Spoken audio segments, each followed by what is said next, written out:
How's it going, everybody? Welcome back to the channel. I know it's been a minute. I'm sorry, but life gets in the way sometimes.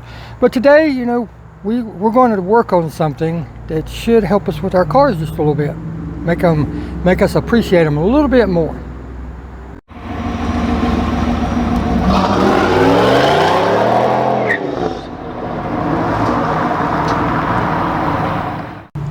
So this is what it's about. Do you have rock chips? Or do you have missing paint? Or do you have deep scratches that are going to cause rust and holes in the future? What I have in this box is supposed to take care of all those situations. Now, with that stated, is it going to be a miracle? Absolutely not. There's tons of videos on YouTube about this product. And what this product is it's called Dr. Colorchip. And basically, you look up the color code on your car, which is in your glove box typically, or in your trunk under the mat typically, and try to get you out of the wind a little bit.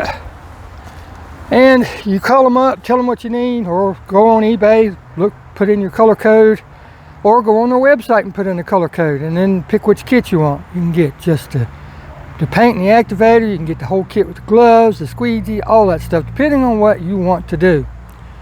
So that's what we're doing today. Now, I said, will this be a miracle? No, and let me explain why. This will not be a miracle because this is a 2007 model Chevy Tahoe LT.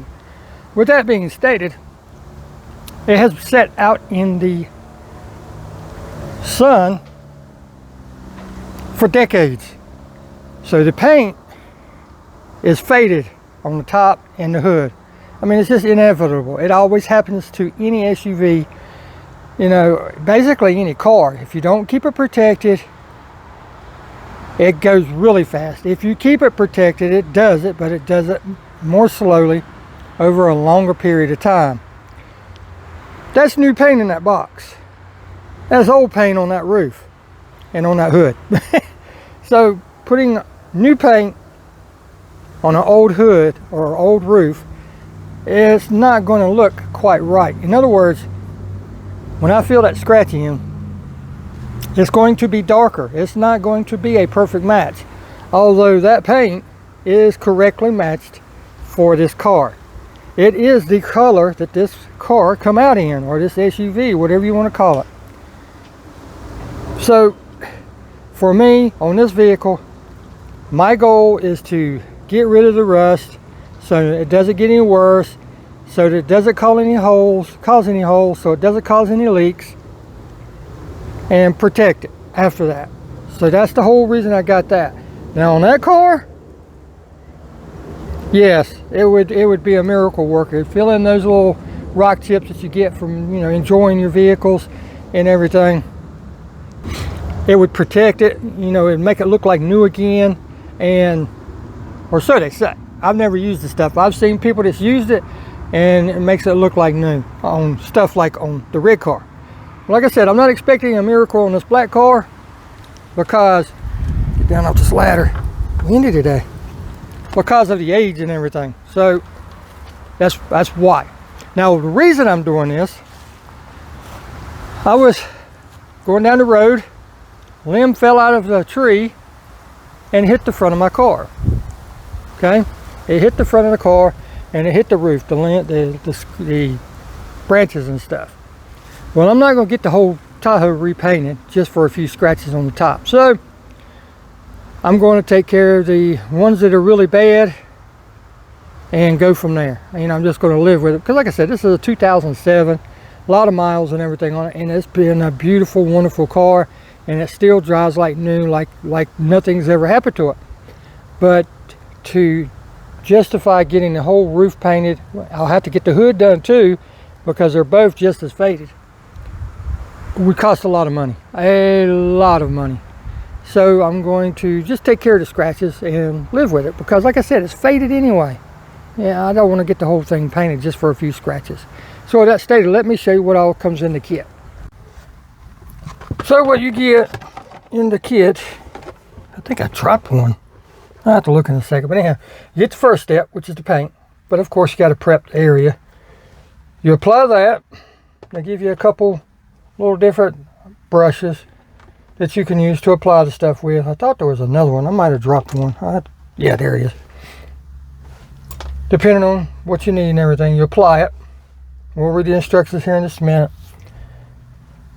And then you use this to wipe over it, and it's supposed to level it and seal it. Well, anyhow, here's what they give you gloves. One glove.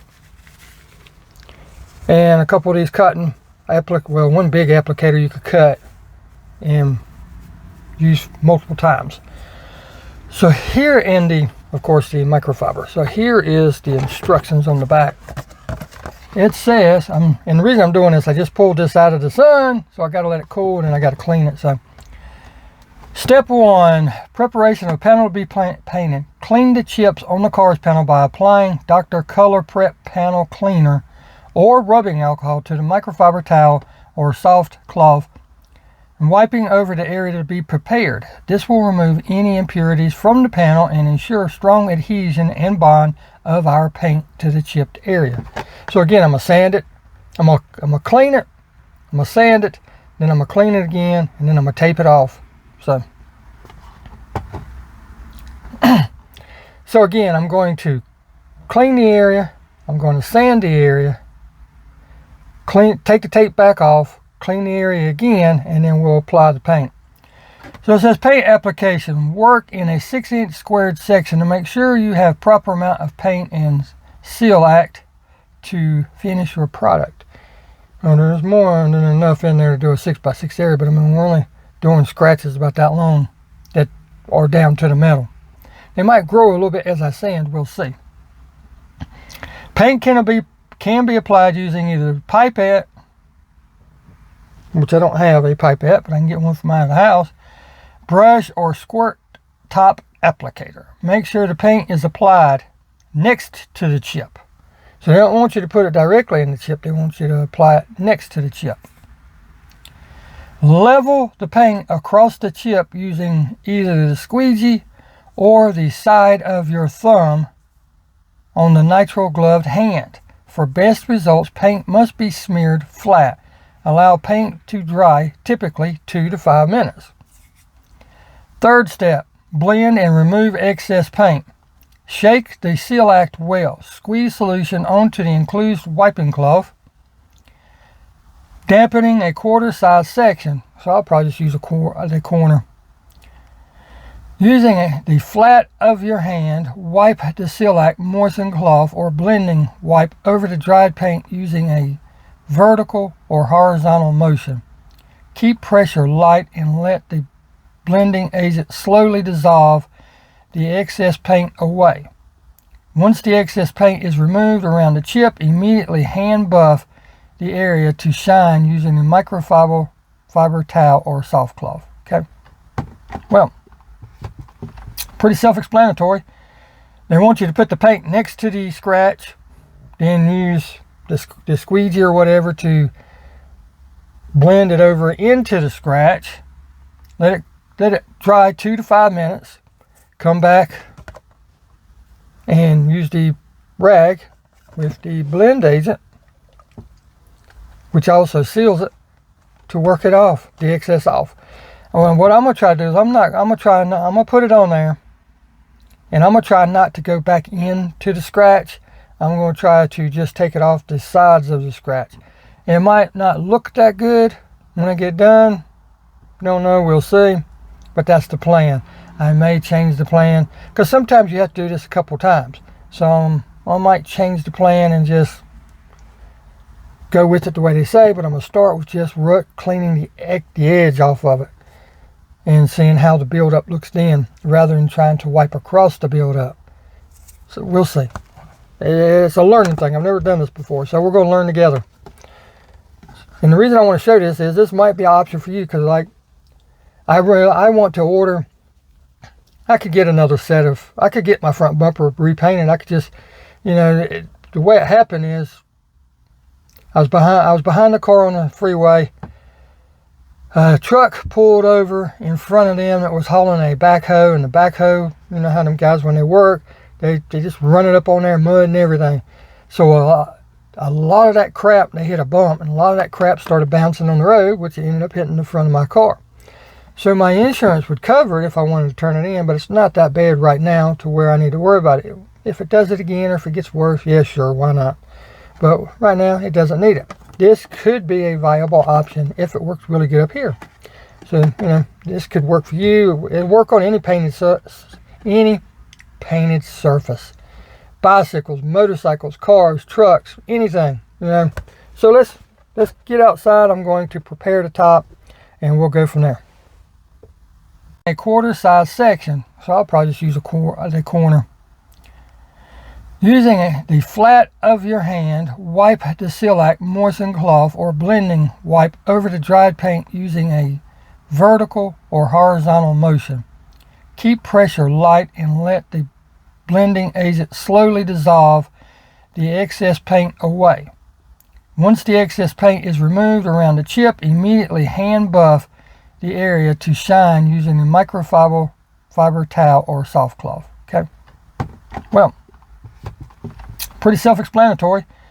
They want you to put the paint next to the scratch, then use the squeegee or whatever to blend it over into the scratch. Let it dry 2 to 5 minutes. Come back and use the rag with the blend agent, which also seals it, to work it off, the excess off. And what I'm gonna try to do is I'm gonna put it on there, and I'm gonna try not to go back into the scratch. I'm gonna try to just take it off the sides of the scratch. And it might not look that good when I get done. Don't know, we'll see. But that's the plan. I may change the plan, because sometimes you have to do this a couple times. So I might change the plan and just go with it the way they say, but I'm going to start with just cleaning the edge off of it and seeing how the buildup looks then, rather than trying to wipe across the buildup.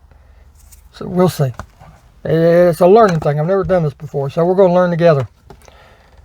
And the reason I want to show this is this might be an option for you, because like I want to order. I could get another set of. I could get my front bumper repainted. I could just, you know, the way it happened is I was behind the car on the freeway. A truck pulled over in front of them that was hauling a backhoe, and the backhoe, you know how them guys when they work, they just run it up on there, mud and everything.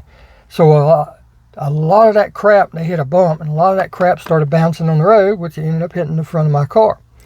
So my insurance would cover it if I wanted to turn it in, but it's not that bad right now to where I need to worry about it. If it does it again, or if it gets worse, yeah, sure, why not? But right now, it doesn't need it. This could be a viable option if it works really good up here. So, you know, this could work for you. It'll work on any painted surface. Bicycles, motorcycles, cars, trucks, anything, you know.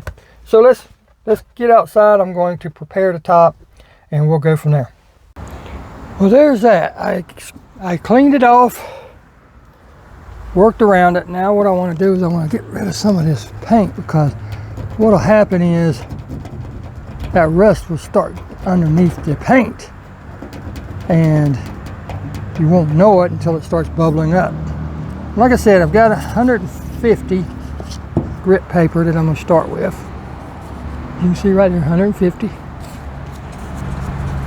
I'm just going to try to hit just inside that area. Work the edges, work the paint around the rust until I get down to where I see just regular clean metal. I was going to tape it off, and you see it won't tape with a second because it hasn't been like this that long. I was going to tape it off, but I think that after looking at it that I could work on it a lot better like this. I mean, you can fold your sandpaper any kind of way you want to get it into that area. It's not going to be pretty, like I said, I know, but it's about making it last as long as it can. So I've got that spot prepared. I'm not going to use any type of cleaner or anything on it, because that will just reintroduce moisture back into the metal, onto that bare metal, which we don't want. So I'm I wiped it off with a couple different dry cloths to get all the dust out of it. I blew it and everything else. So now we're going to get the other 2 spots ready. I thought there was just one more, but there's actually 2. So we're going to get these ready and we'll be ready for the next step, which is to apply the paint. Here's the other 2 spots. That one, as you can see, and then there's a small one that has developed right there. So I'm going to take care of both of these while I'm at it. I mean, why not? So let me get those ready and then we'll apply the paint. Got everything prepared, so we're going to go to the next step. I've been shaking this paint for, a minute or so. You always want to shake the paint. I normally hold mine upside down and shake it. Gets all the pigments and stuff out of the bottom and mixes with the liquid. And typically what they do is they just mix this with their carriers, like a 2K clear or whatever. They mix everything together. And that way when it goes on, it's as good as the original paint. So with that stated, I've been mixing it. I was thinking about just using the top to squirt it on, but I'm not going to use that. I'm going to do one of their brush methods. And the reason for that, I bet this stuff is pretty thin. Take a look. Oh yes, this stuff is like water. So I'm going to use the brush method. And I'm going to put it along the side, not way out here, right on the edge, and allow it to run down in it. And as I get it built up, I'll take the squeegee and just go over it long ways like this, pulling it down into the hole. And then we'll give it the 2 to 5 minutes and do the next step. There's my squeegee. So let's get going. I've actually been dreading doing this because you know how it is. Oh yeah. Put it right down the side, like I said, and just let it build up in the hole. Come back and get some more if needed. And this bottle is full, so they give you plenty. Or you buy plenty, however you want to look at it. I'm just going to build it up like such. I can tell that I have it built up in the hole. So I'm going to wipe my brush off with the paper towel real quick so I don't get it everywhere. Put the top back on it so I don't knock it over accidentally. And I'm going to take the squeegee, like I said, just squeeze right over the top of it. That way it's flat with the original paint. I'm not trying to take it out of the hole. I can already see right along this edge, it's a little bit low on this back corner. So it will definitely need a second application.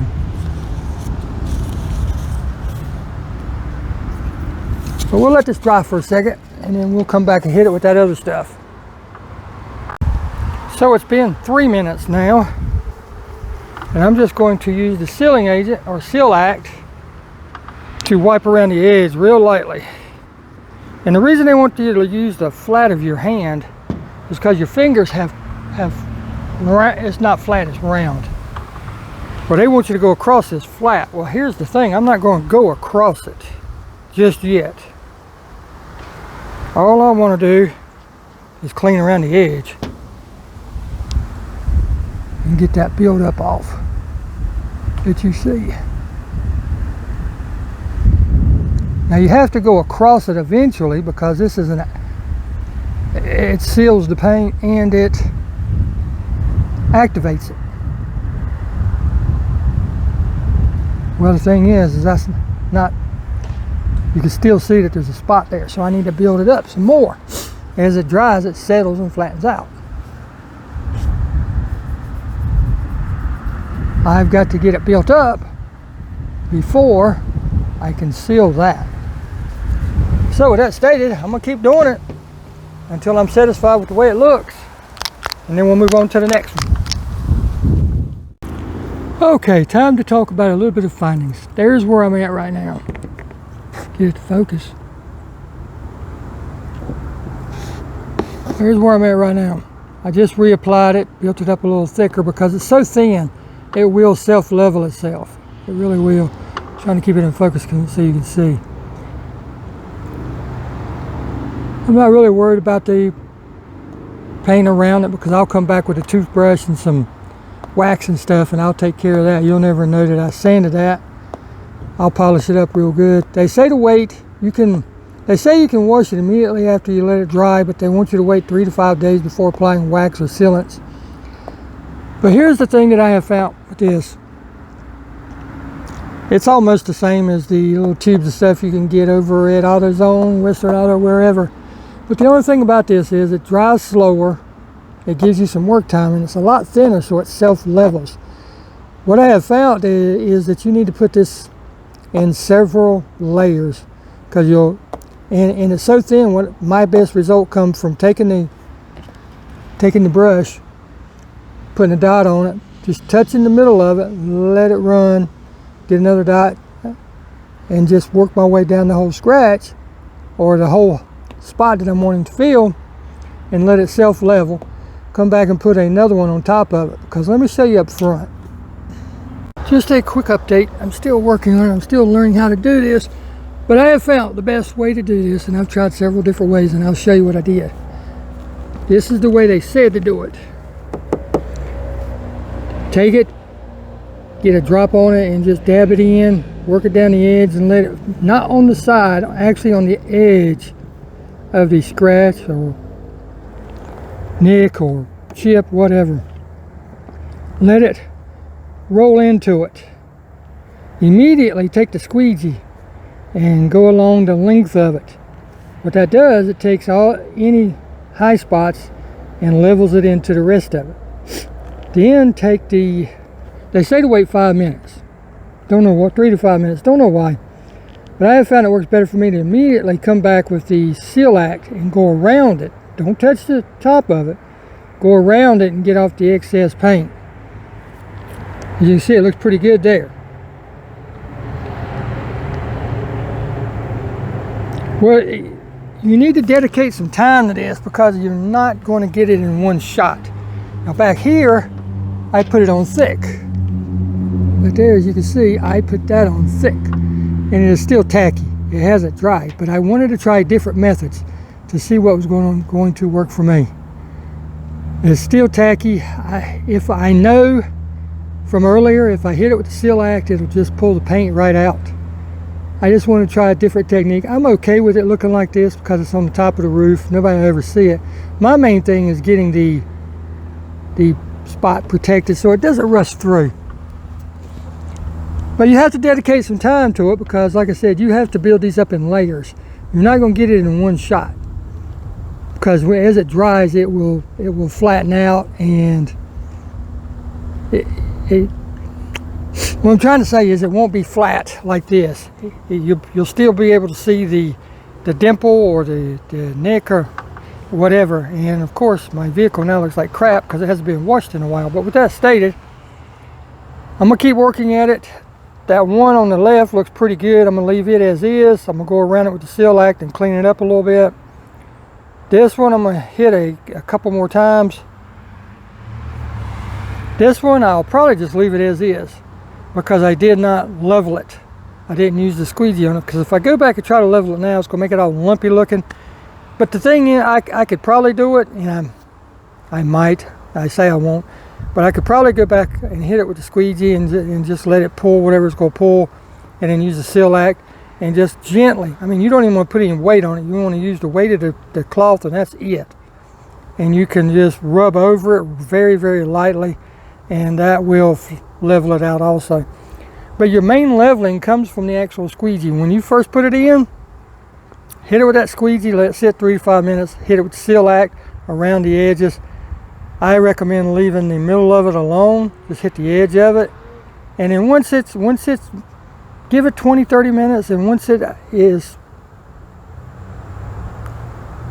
dry enough to where when you touch it, it won't make it do all kind of funky things, then you can work around the edge of it and blend that edge in and make it look really good. With that stated, is it worth it? Well, this kit, you get everything. I think at the time I bought it was $80. I don't know what it is now. It's even more on eBay, because you got to pay shipping and all that crap, taxes and whatnot. But is it worth it? Yes, because like I said, this is thinner.